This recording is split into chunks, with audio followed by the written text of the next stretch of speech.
하나님께서 오늘 우리에게 주신 말씀은 마태복음 12장 9절에서부터 14절의 말씀입니다. 우리가 한 절씩 한 목소리로 교독하겠습니다.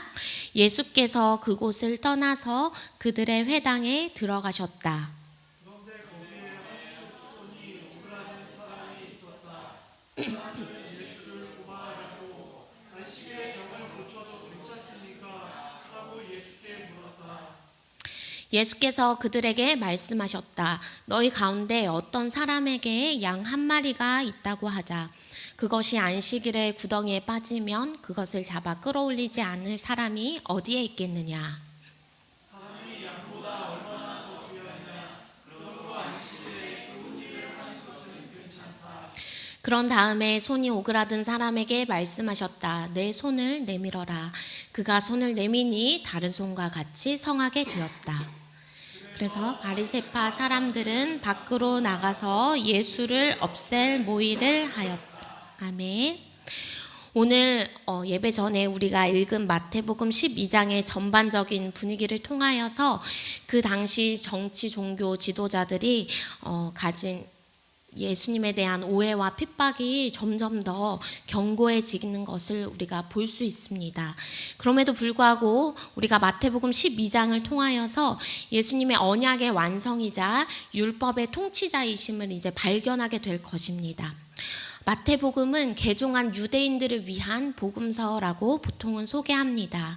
따라서 유대인들을 위한 복음서이기 때문에 12장에서 예수님이 율법보다 높은 분이다라고 계속적으로 반복해서 말하는 것은 그 당시 유대인들에게는 굉장히 파격적인 것임을 볼 수 있습니다.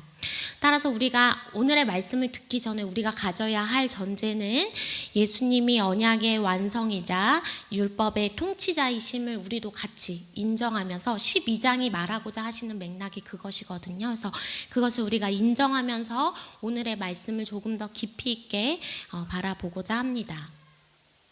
마태복음 12장 1절에서부터 14절에 보면은 두 가지 사건이 나옵니다. 첫 번째는 안식일에 예수님의 제자들이 밀 이삭을 잘라 먹어서 이제 그것을 바라본 바리새파 사람들이 안식일에 노동을 하는 것이 옳은가에 대한 논쟁을 하였습니다. 두 번째 사건은 오늘 우리가 읽은 것과 같이 회당에 한쪽 손이 오그라든 사람, 마른 사람이 있었는데 이 사람을 안식일에 고치는 것이 옳은가 또 논쟁했던 이 두 가지 사건이 마태복음 12장에 존재합니다. 안식일에 노동을 하고 치유를 하는 것이 옳은가 이 두 가지 사건을 가지고 바리새파 사람들이 예수님께 나아왔습니다. 예수님이 사시던 당시에 두 가지 시선이 존재했습니다. 첫 번째는 제자들과 예수님을 따르던 무리가 가졌던 시선입니다. 그 사람들은 예수님을 메시아로 보고 예수님과 꾸준히 인격적인 관계를 맺으면서 자신의 삶과 시간을 예수님께 내어드렸습니다. 다른 시선은 반대편 무리의 시선입니다. 이 사람들은 예수님이 메시아임을 끊임없이 의심하며 시험하고 반문했습니다. 또한 자신들의 견고한 신앙적 시선으로 메시아라 칭하는 예수님을 몰아세우기도 했습니다.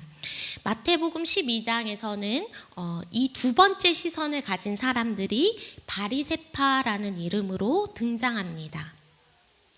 바리새파는 당시의 헬라 문화에 동화되는 것을 반대하는 유대교의 3대 지파 중 하나였습니다.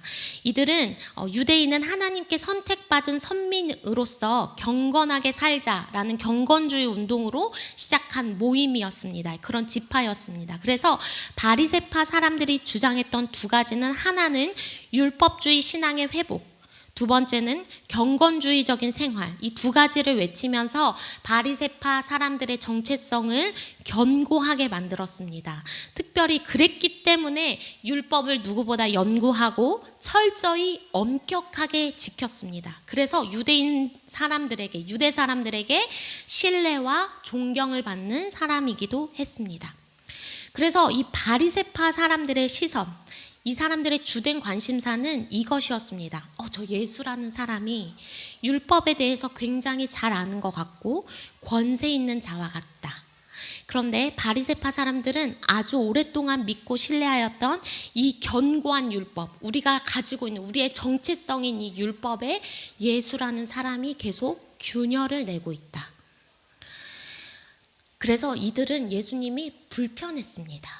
그래서 바리새파 사람들은 저 사람 예수가 율법을 잘 지키는가 지속적으로 이렇게 바라봤고 꼬투리, 빌미를 잡고자 하였습니다. 이 빌미를 잡고자 그때에도 12장에 두 번이나 바리새파 사람들이 예수님께 이렇게 말합니다. 첫 번째 2절의 말씀입니다. 당신의 제자들이 안식일에 해서는 안 되는 일을 하고 있습니다. 당시 안식일에 밀밭 사이로 예수님과 제자들이 지나갈 때에 배가 고팠던 제자들이 밀 이삭을 잘라 먹는 모습을 보고 바리새파 사람들이 한 말입니다. 안식일에 이삭을 거두어 드리는 일은 안식일에 금지된 39가지의 규정, 할라카 규정에 위배되는 일 중에 하나였습니다. 두 번째입니다. 안식일에 병을 고쳐도 괜찮습니까? 10절의 말씀입니다. 2절이 아니라 10절의 말씀입니다. 바리새파 사람들은 한쪽 손이 오그라든 사람들을 보면서 예수님께 질문했습니다. 바리새파 사람들이 예수여, 이것이 자비로운 일입니까? 라는 의도로 이런 질문을 한 것이 아닙니다. 안식일에 병을 고쳐도 괜찮습니까? 라는 이 문장을 직역하면 그것이 옳은 일입니까? 그것이 용인된 일입니까? 라고 직역할 수 있는데요. 곧 안식일에 치유를 하는 것이 합법적인지를 예수님께 물은 것입니다. 여러분, 이 두 가지 문장을 통해서 우리가 발견할 수 있는 바리새파 사람들이 가진 시선이 어떠하다라고 생각하시나요? 바리새파 사람들이 안식일에 대해 가졌던 입장은 아주 철저하고 확고하였습니다. 그래서 나의 이 입장이 아주 옳기 때문에 율법 안에 담긴 하나님의 뜻은 별로 중요하지 않았습니다. 따라서 예수님께 이런 질문을 할 때에도 예수님은 우리와 동일하게 생각하는지 yes or no로 대답해 주십시오 라고 듣고 싶었을 뿐입니다. 그러다 보니 어느새 바리새파 사람들에게는 율법의 의미보다 율법의 내용이 더 우위에 있었습니다. 율법 안에 담긴 하나님의 뜻은 지워진 지 오래입니다. 이렇게 율법의 내용을 가지고 바리새파 사람들이 예수님께 나아갈 때 예수님의 시선은 어땠는지 한번 보겠습니다. 바리새파 물음 앞에 예수님은 이렇게 대답하십니다. 나는 자비를 원하고 제사를 원하지 않는다 하신 말씀의 뜻이 무슨 뜻인지 알았더라면 너희가 죄 없는 사람들을 정죄하지 않았을 것이다. 12절의 말씀입니다. 안식일에 좋은 일을 하는 것은 괜찮다. 여러분, 우리가 신앙생활을 하면서 잘 알고 있는 선한 사마리아인 이야기를 한번 떠올려 보기를 원합니다. 우리가 선한 사마리아인 비유에 앞서 나왔던 두 사람, 종교적인 신념을 이유로 죽어가는 사람을 보고도 도와줄 생각을 하지 않는다면 그것은 하나님의 뜻이 아닙니다. 그건 종교도 신앙도 아닙니다. 결국 바리새파 사람들이 믿는다고 말하였던 율법을 아는 것과 율법의 의미를 아는 것은 전혀 다른 차원입니다. 바리새파 사람들은 여전히 율법의 내용에 집착하며 안식일에 행하는 행위들이 옳은 것인지를 묻지만 예수님은 오히려 율법의 의도를 분명히 말씀하십니다. 저는 우리가 가지고 있는 신앙, 특별히 우리가 믿고 있는 복음에는 본질, 알맹이가 존재한다고 생각합니다. 그런데 살다 보니 제가 경험했던 수많은 신앙적인 경험들, 그리고 제가 40여 년 동안 수없이 들었던 설교들이 제가 믿고 있는 신앙, 복음의 알맹이들을 이렇게 겹겹이 싸고 있습니다. 무려 40년이 넘게. 그러다 보니까 어느새 우리도 알맹이 없이 이 껍데기만 보면서 신앙은 이래야 합니다. 때로는 예수님을 믿는다는 것은 이런 것입니다 라고 섣불리 생각할 때가 많이 있습니다.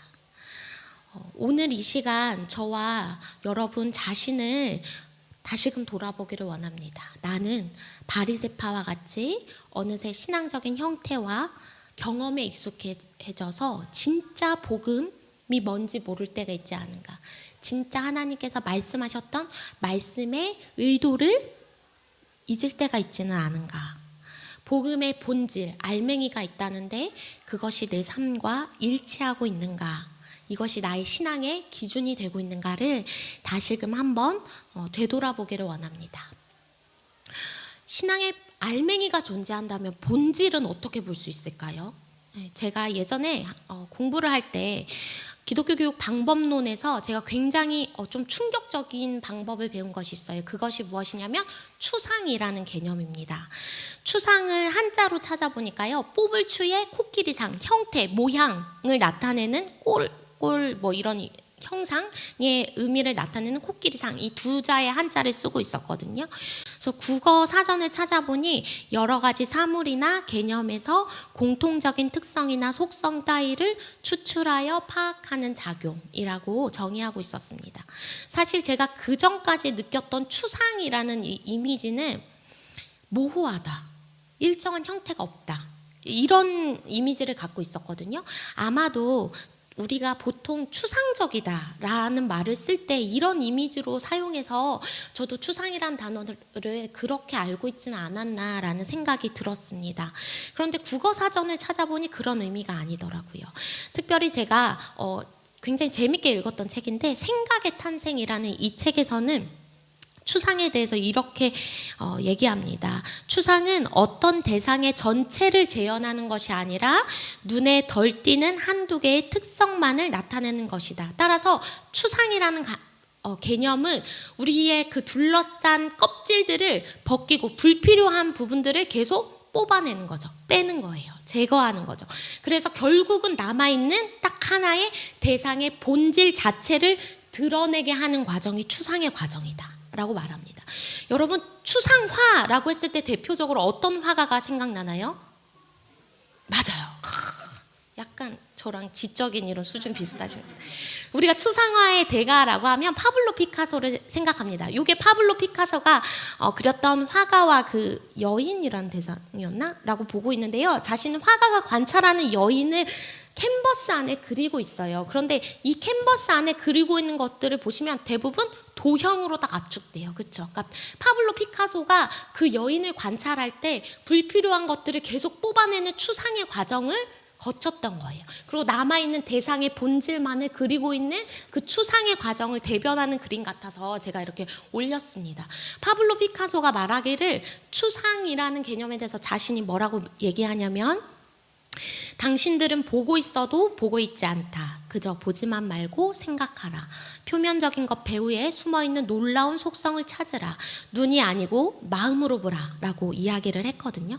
그는 아마도 자신이 그림을 그릴 때에 자신이 보고 있는 대상의 껍데기를 벗겨서 나오는 딱 남아있는 본질, 그 알맹이를 찾으려고 노력했던 사람이고 아마도 그것을 그렸던 사람이 아닐까라는 생각을 합니다.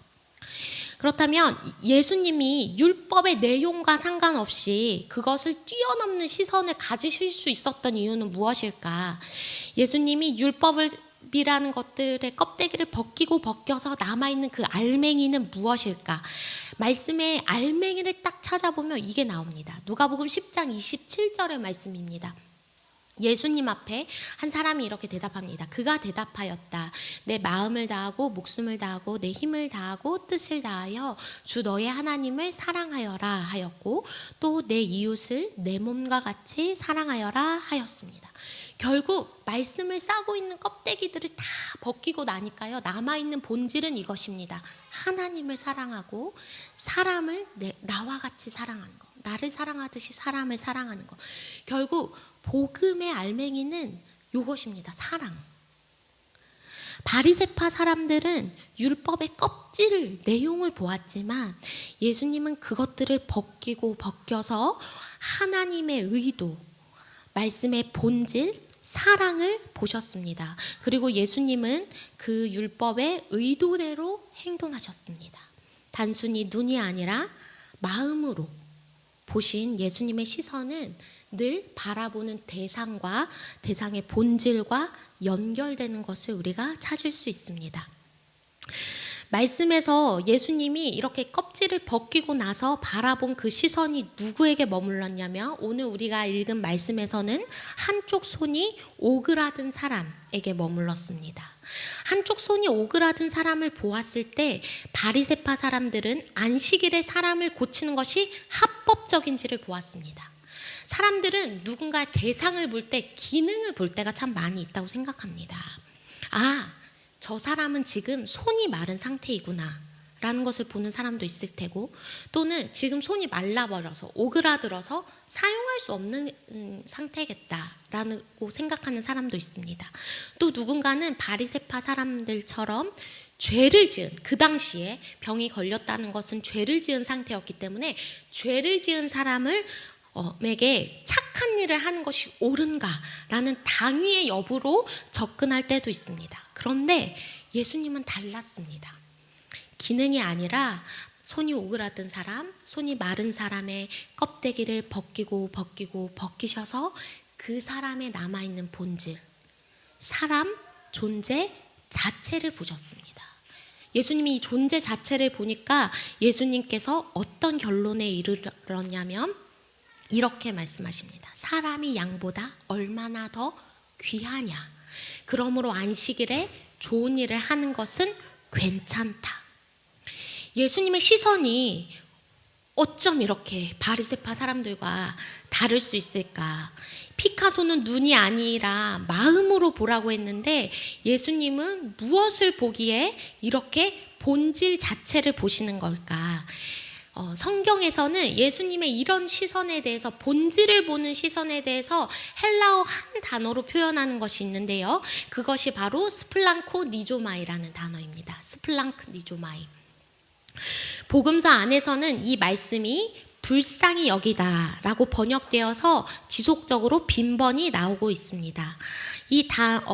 마태복음 14장 14절에 보면 예수께서 배에서 내려 큰 무리를 보시고 그들을 불쌍히 여기시고 라고 기록되어져 있습니다.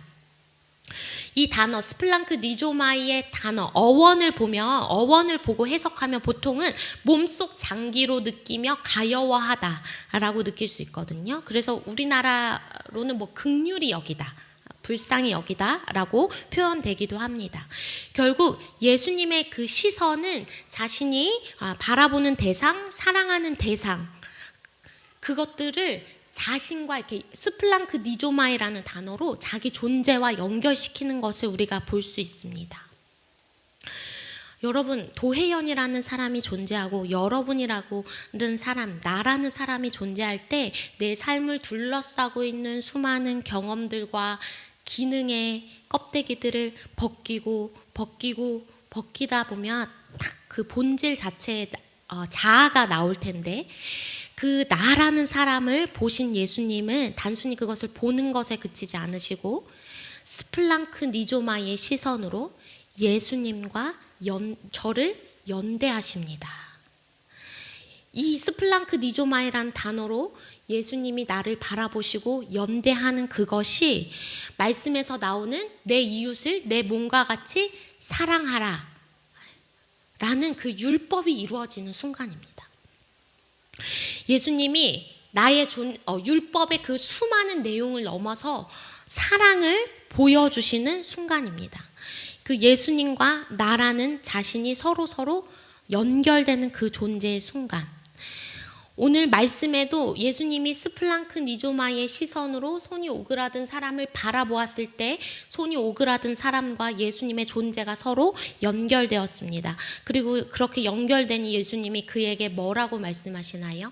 손을 내밀어라. 그가 손을 내미니 다른 손과 같이 성하게 되었다라고 말씀이 기록되어져 있습니다.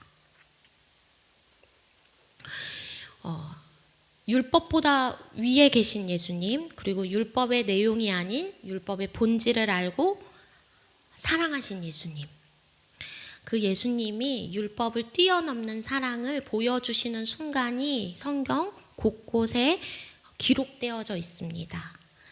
오늘도 율법의 통치자요, 율법의 완성이며 율법을 뛰어넘는 분은 분이신 예수님이 저와 여러분 앞에 서 있습니다. 우리 중에 누군가는 한쪽 손이 오그라든 사람과 같이 외부적인 조건이 상실되어서 예수님 앞에 존재로 서 있을 수도 있고, 누군가는 육체적인 어려움으로 기능이 상실된 채 예수님 앞에 서 있을 수도 있고, 누군가는 마음의 힘이 상실된 채 예수님 앞에 마주 서 있을 수도 있습니다. 그런데 예수님은 바리새파 사람들과 같이 기능에 초점을 맞추지 않으시고 상실에 초점을 맞추지 않으시고 저와 여러분을 둘러싼 모든 껍데기들을 벗기신 후에 나 존재 자체로 마주하십니다. 그리고 그때 예수님의 존재와 우리의 존재가 연결됩니다.